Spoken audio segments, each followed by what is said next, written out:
Peace and blessings. Happy Monday. Today is the day that is governed by the moon. And the moon, when I checked, was at 0 degrees of Leo. So the moon is such a significant energetic in our reality. The moon, I've as I do my studies and stuff like that, it's always interesting. This stuff is really weird, is what I'll say, because the histories are um, really supernatural, and it's hard to conceptualize the things that I discover because we're not taught this. And I have discovered that the moon is a satellite, right? The moon is they say the moon wasn't there, that it was placed there by other beings, which, okay. But what it does is it regulates the water in our planetary system, and the water impacts everything. We can't exist without water. Water holds memory. We are 70 to 90% water ourselves. All the water on the planet is the same water that's always been here. Our water is not new. Isn't that something? It cleans itself through the system of, changing its components, right? So going into steam, and, it then cleans itself and then comes back down.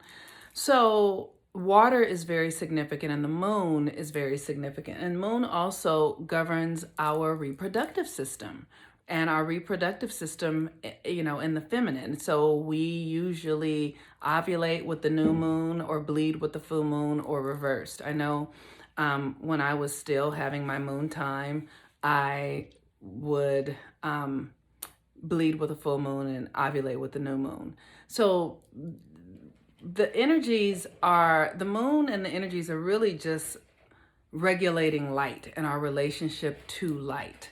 We take in the light through our pineal gland and our psyche, and then we project it out with the energy frequency, and what we project out that is within us becomes our reality. So it's about a frequency. So if we are internally loving and accepting, then we are going to project experiences that are loving and accepting. If we are judgmental and harsh and afraid, we're going to project feelings that are loving, harsh, and afraid. So that is the power of the work in the moon and the sun together. And so today the moon is in Leo, and Leo is the energy of Haru. It's also the energy of Christ, right? So literally, as with the sun is in Taurus and the final days of Taurus, I just want everyone to remember that we are in a new cycle. And the reason we're in a new cycle is because we always go into new cycles, but the beginning of this new cycle happened when Mars was in retrograde in Aries, for about 6 months. It was there forever. And Aries is the beginning. So we started a new cycle. And that's why I've been talking about early childhood patternings, and because we get to go back when we are in a new cycle, we get to go back and gather those energies that we maybe didn't gather in the last cycle, maybe didn't use in the last cycle, maybe we were at the effect of those energies in the last cycle. Now we want to be empowered and use those energies for us. It's important to recognize that everything in the universe is happening for us. Nothing is happening against us, even if we feel that it is. So one of the things that I learned early on in my spiritual practice was that if I could just get myself to believe that everything was serving me, and nothing was against me, the more I could believe that, the more I would experience that. So many of us right now are experiencing really challenging things because the sun has been in a sextile to Pluto. So old things are coming up. Like, I know I'm having a old conversation with someone who's very close in my life. I'm having we have an interesting power. The way we share power is challenging. And that is something that has been my experience with the masculine all of my life. And so this time I am doing my rituals around it. I'm doing my spiritual work around it. And I'm not making that person a villain. I'm not making myself a victim.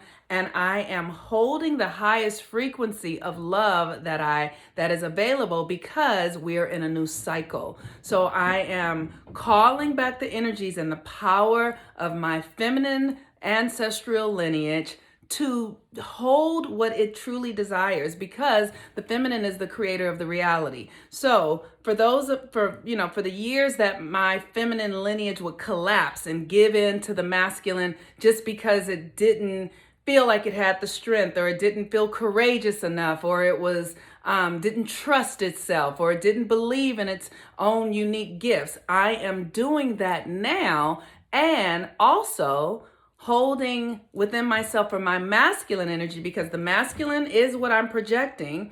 I'm holding that I am in complete love and service and connected to a divine unfoldment in this. Nobody's right, nobody's wrong. Nobody's right, nobody's wrong. And the more I can stay neutral in it, the more I can stay neutral, it's Pluto, this trine to Pluto says, stay neutral because the transformation is happening deep within. If you can consider a caterpillar and how it totally has to liquefy, it has to come into this state of just being really present to dissolve its entire contents, and then in the perfect time, it will break out of the cocoon into a full-on butterfly. So this is what we're up to, because this Pluto is in a trine with the sun, and we are experiencing, many of us are experiencing things that are really challenging, and the work is to be present to the love that is within you. So for me, I am calling in the power of love. I am calling in the power of my ancestors. I am trusting and knowing that the light that lighteth up every man, woman, and child is within me, and it lights up me as well. And so I'm just doing everything that I can to be neutral no matter what it is I'm feeling. To be neutral no matter what it is I'm feeling. And that is, I'm not a Christian any longer, but I do still love some of the mythology and the stories of Jesus Christ, and, where he was hanging on the cross and he said, "Forgive them, Father, for they know not what they do," right? That's neutrality. That is neutrality, to trust that nothing is happening against you, that all is service, and people and the things that are going on, people might not have all the information and they might not be aware, and there might not, but to be non-reactive. So with that, I encourage you to join the Pluto retrograde class. It's a great class to help you work with how to get your authority back, right? This is how we bring our authority to ourselves, by trusting in a power that is higher than us, and trusting that everything that has occurred is in service to us. That is the core implementation of authority. Nothing is against me. All things serve me, and I am holding the space for the light. So you can register for the Pluto retrograde class. You can also register for the Rebirthing the Authentic Self course, year-long course, totally shifting the energetics on how we move through our lives and understanding our relationship to the universe. With that, I'm the Moon Mama. Peace and blessings. Have a beautiful day. Bye-bye.